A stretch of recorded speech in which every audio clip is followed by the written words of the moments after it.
Ayun. Chef, ako nakaano. Mura lang naman ng bagong uniform. Ayan. Shan, yung 3,000, bariya lang yun sa'yo. Pero sa amin mabigat yun, syempre. Tsaka, nag-usap-usap naman kami nila, Ash. Sabi nga namin, mag-aambagan kami para sa uniform niya. Pero kilala mo naman yun. Gusto niya siya yung gumawa ng paraan. Sorry, force of habit.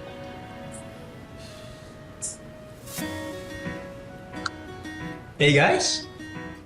Ilang araw na nang pasukan na. I'm so excited! Oh, by the way, you're riding with me, Zeph, ha?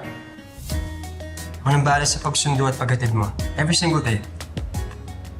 Ako ang nag-aatid at nagsusundo kay Zeph nung wala ka dito. At walang magbabago doon ngayon kahit nandito ka na. Zeph, kanina mo ba gusto sumabay? Ano, sa kanya o sa akin? Wala, okay? Wala akong gustong sabayan sa inyo. Wala akong pipiliin dahil mas gusto ko pang maglakad.